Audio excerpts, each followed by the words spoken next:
नमस्कार दोस्तों, स्वागत है आपका आपके अपने YouTube channel the AQ traders में। दोस्तों, आज के वीडियो में हम एक बार फिर USD INR का एनालिसिस करने की कोशिश करेंगे और दोस्तों जानेंगे डेटा और चार्ट की मदद से आगे का व्यू। तो दोस्तों, सबसे पहले चलते हैं हम एक बार 5 मिनट की कैंडल से शुरू करते हैं। तो 5 मिनट की कैंडल से शुरू इसलिए करते हैं क्योंकि हम लास्ट डे का जो फॉलिंग था वो हम देखते हैं कि लास्ट डे USD INR जैसा कि पूरा दिन एक कंसोलिडेशन में ट्रेड करता रहा और बार बार इसमें sell off volume oriented sell off इसमें हमें देखने को मिला, जैसा कि यहाँ ब्रेकडाउन हुआ। और उसके बाद एकदम जब हमारा स्पॉट मार्केट बंद हुआ उसके बाद इसमें एक हैवी सेल ऑफ हमें देखने को मिला, जो कि सीधा 79.20 के आसपास के लेवल से, जो फ्यूचर्स का जुलाई का लेवल था, उससे नीचे जो इसने लो लगाया 78.98 के आसपास का लो लगाया। उसके बाद हालांकि थोड़ा सा इसने बाउंस किया, लेकिन ये एक तरह से हम मान सकते हैं कि जो शॉर्ट पोजीशन इंट्राडे की ली गई होंगी वो क्लोज की गई होंगी।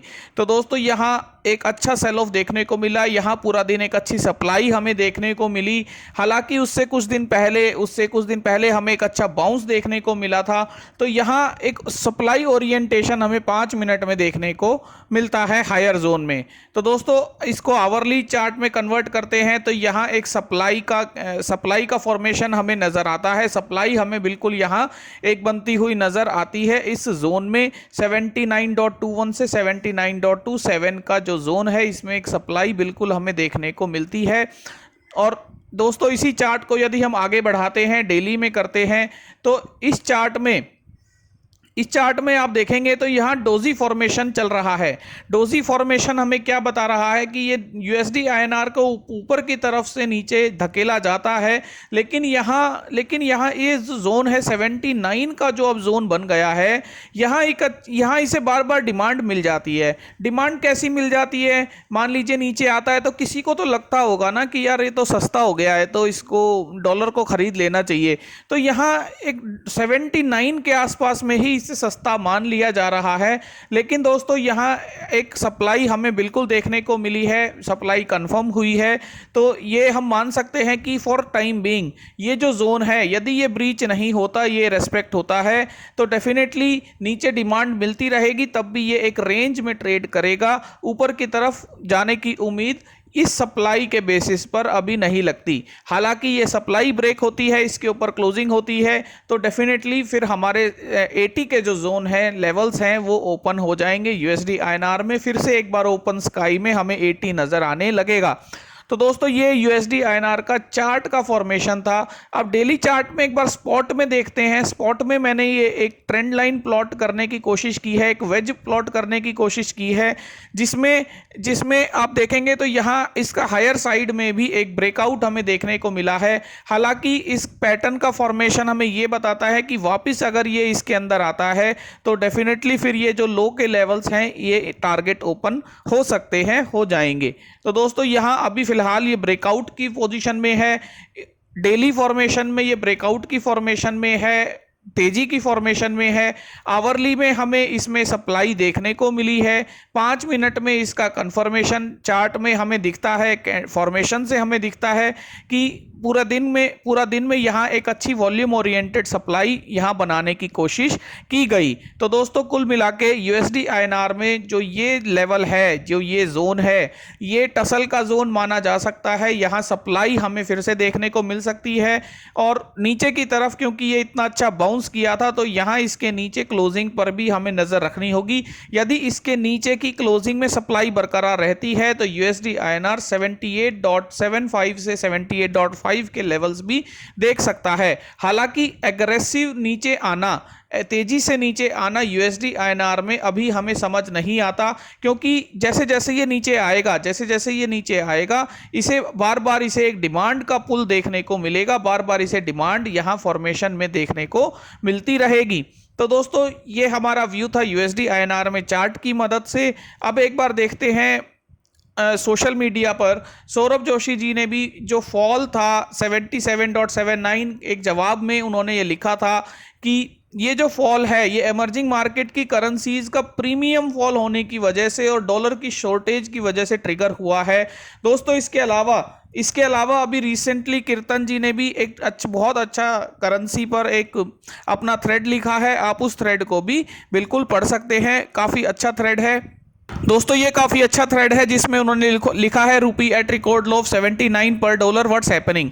तो ये थ्रेड आप पढ़ सकते हैं, इसमें भी आपको काफ़ी अच्छी इंफॉर्मेशन रूपी के पॉइंट ऑफ व्यू से मिल जाएगी। तो दोस्तों ये तो हमारा व्यू था। अब एक बार डेटा देख लेते हैं। तो डेटा में आप देखेंगे तो सबसे पहले हम रोल ओवर का डेटा देखते हैं। तो इस बार जो है 47,63,000 की पोजीशन से हमने ट्रेड करना शुरू किया जुलाई फ्यूचर के लिए, जो कि आप देख रहे हैं जनवरी से लेके अगर आप देखेंगे पोजीशन रोल ओवर में तो ये अब तक का सबसे हाईएस्ट रोल ओवर रहा है। और दोस्तों जैसा कि आप जून में भी देखेंगे जब रोल ओवर पोजीशन बन रही होंगी तो 22 तारीख को 22 जून को सबसे हाईएस्ट ओपन इंटरेस्ट का रोल ओवर हुआ था, सबसे हाईएस्ट 7,33,000 का रोल ओवर हुआ था। उस टाइम भी हमने सोशल मीडिया पर एक कंसर्न रेज किया था कि जो ये रेंज है 78.41 से 78.1, इस रेंज का ब्रेकआउट या ब्रेकडाउन हमें जरूर मॉनिटर करना चाहिए। और दोस्तों 78.41 का जो ब्रेकआउट हुआ, जो ये क्लोजिंग कराई 27th का जो लास्ट ट्रेडिंग सेशन था उसमें इसने हाई और लो के हिसाब से क्लोजिंग करवा के आप देख सकते हैं डेली चार्ट पर इसके बाद क्या हुआ। दोस्तों यहां आप देख सकते हैं इसके बाद यहां क्लोजिंग करवा के 12 बजे के बाद देखिए लगातार इसमें ग्रीन कैंडल बनती रही और नीचे लगभग अगर हम इसका लो देखें तो 78.46 और यहां हाई देखें तो 79.21, तो आसपास में 80 पैसे 70 से 80 पैसे की तेजी इसमें लगातार 2 दिन के अंदर हमें देखने को मिली। तो दोस्तों यहां जो ओपन इंटरेस्ट जनरेट किया गया वो इस जोन में लॉन्ग बिल्डअप किया गया। तो यूएसडी आईएनआर इसलिए मैंने बोला कि ऊपर से इसने एक सप्लाई का पुल डाउन लिया है, सप्लाई जरूर इसने यहां फॉर्मेशन देखी है पिछले ट्रेडिंग सेशन में। तो देखना होगा कि ये सप्लाई रीटेस्ट होके वापस एक्टिव होती है या यहां इसे कंसोलिडेशन यदि मिलता है, इस सप्लाई को अगर समय के हिसाब से कंसोलिडेशन मिलता है तो फिर से हम इसमें एक ब्रेकआउट देख सकते हैं। ग्लोबल क्यूज दोस्तों नीचे की तरफ हम मान सकते हैं कि demand by global cues activated है और ऊपर की तरफ सप्लाई बाय आरबीआई एक्टिवेटेड है। उसके बीच में यूएसडी आईएनआर अपनी वोलेटिलिटी को बनाए हुए है। तो दोस्तों इसके बाद अगर हम जुलाई का डेटा देखें, रोल ओवर का डेटा देखें तो अभी रिसेंटली हमें ऐसी कोई फॉर्मेशन देखने को नहीं मिली। हालांकि ऊपर की तरफ से जो पुल डाउन है जो हम चार्ट में भी बताने की कोशिश कर रहे थे वो हमें देखने को मिल रहा है। और नीचे की तरफ 79.02 टू 78.98, तो फ्यूचर्स में 79 के लेवल पर भी एक डिमांड हमें देखने को मिल रही है। और दोस्तों इसी तरह से यदि ऑप्शंस का डेटा यदि देखना चाहें तो ऑप्शंस के डेटा में भी हमें 80 के जोन में 80 के लेवल में कॉल में सबसे हाईएस्ट ओपन इंटरेस्ट जनरेट किया गया। तो इसका मतलब ये हुआ कि हम ये मान सकते हैं कि 80 के लेवल पे 10 पैसा खाने की कोशिश की जा रही है। ट्रेडर्स मानते हैं कि यहाँ तक आने में समय लगेगा और इसके बाद और ये जो 10 पैसे हैं ये उन्हें डीके मिल जाएगा, मंथ एंड तक ये डीके मिल जाएगा। तो दोस्तों यहाँ और डेटा की कंफर्मेशन देखते हैं तो 79 पर पुट में जो पोजीशन है वो बनाने की कोशिश की जा रही है। कॉल साइड से ज़्यादा पोजीशन पुट में बनाने की कोशिश की जा रही है। तो इसका मतलब जो फ्यूचर की जो वैल्यू है 79 पर सपोर्ट लेने की वो हमें ऑप्शंस के डेटा में भी नज़र आती है। इसलिए नीचे जाने की जो पॉसिबिलिटी है उतनी एग्रेसिव हमें नज़र नहीं आती और ऊपर की तरफ आरबीआई बार बार इसे कंट्रोल करने की कोशिश कर रहे हैं।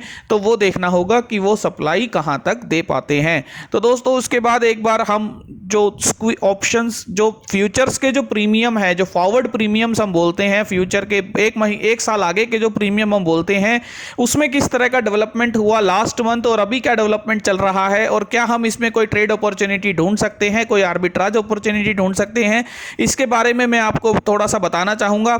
हालांकि इसका डिसीजन आप अपने लेवल पे लीजिएगा। तो दोस्तों जैसा कि जून में हम ट्रेड कर रहे थे और मई का हमारा लास्ट ट्रेडिंग सेशन मई 2023 हमारा 1 साल का फॉरवर्ड था, 1 साल का प्रीमियम था।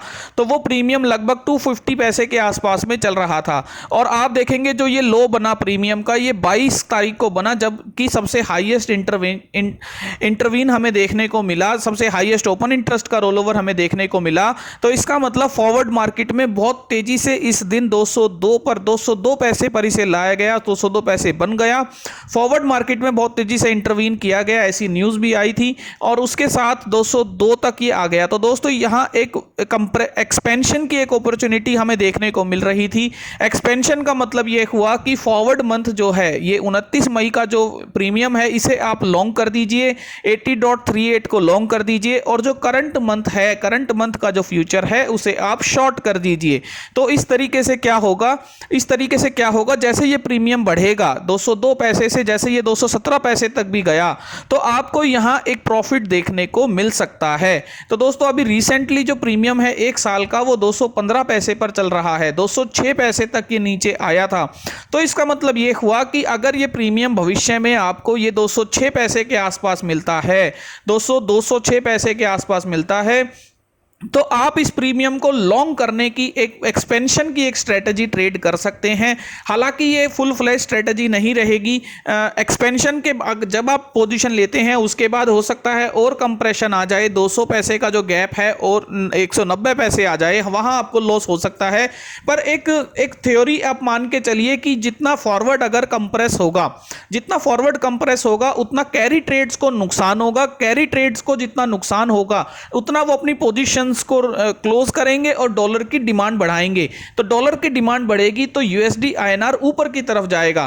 तो इससे इस थ्योरी के पॉइंट ऑफ व्यू से एक पोजीशन हमें यह समझ आई कि जब ये 205 पैसे के आसपास आए या 210 पैसे से नीचे मिले तो मैं इस फ्यूचर को लॉन्ग कर दूंगा, जून 2023 के फ्यूचर को लॉन्ग कर दूंगा, और जो करंट का फ्यूचर चल रहा है जुलाई 2022 का, उसे शॉर्ट कर दूंगा। तो यानी मैंने एक्सपेंशन के लिए खेला। एक्सपेंशन के लिए खेलने के साथ साथ मैं एक काम और करूंगा, क्योंकि ये थ्योरी बोलती है कि यदि ये और कंप्रेस हुआ तो डॉलर की डिमांड बढ़ेगी। अगर और कंप्रेस हुआ तो डॉलर की डिमांड बढ़ेगी, डॉलर तेजी एक बार फिर ऊपर की तरफ, रुपी जो है स्लिड कर सकता है, ऊपर जा सकता है। तो मैं एक काम ये भी कर दूंगा कि मैं 50 पैसा दूर की पुट जो है वो बेच दूंगा। 50 पैसा दूर की पुट, जैसा कि अभी 78.5 की पुट मिल रही है 12 पैसे की, तो ये पुट मैं बेच दूंगा। तो इससे क्या होगा, यदि मुझे कंप्रेशन में नुकसान होगा, एक्सपेंशन नहीं मिलता, मैं एक्सपेंशन के लिए खेल रहा हूं, एक्सपेंशन नहीं मिलता और मुझे नुकसान होता है, तो हो सकता है वो नुकसान ये पुट मेरा कवर कर दे। 10 पैसे तक का नुकसान ये पुट मेरा कवर कर सकती है। हालांकि नीचे की तरफ आएगा तो ये पुट मेरी बिल्कुल नेकेड मानी जाएगी और इस पुट को मैं दूसरे तरीके से मैनेज करने की कोशिश करूंगा। तो दोस्तों ये स्ट्रेटजी रिस्क हो सकता है, लेकिन इस स्ट्रेटजी को मैंने आपको समझाने की कोशिश की है कि इस तरह से आप एक्सपेंशन और कंप्रेशन को ट्रेड कर सकते हैं, ऐसा मुझे लगता है। तो दोस्तों ये एक वीडियो था छोटा सा यूएसडी आईएनआर से रिलेटेड, डेटा से रिलेटेड, जिसमें अभी जो अनसर्टेनिटी है, ग्लोबल पॉइंट ऑफ व्यू से अनसर्टेनिटी बिल्कुल बनी हुई है। रुपी के ऊपर पूरा प्रेशर क्रिएट किया हुआ है, ग्लोबली प्रेशर पूरा बनाया हुआ है, और उसके बावजूद आरबीआई की जो नीतियां हैं, जो पॉलिसीज़ हैं, जो इंटरवेंशन है, वो रुपी को मदद कर रहा है कंट्रोल करने में, रुपी को कंट्रोल करने में बिल्कुल मदद कर रहा है। तो दोस्तों ये हमें आगे के डेवलपमेंट में देखना होगा कि आगे क्या होता है। अभी के लिए धन्यवाद।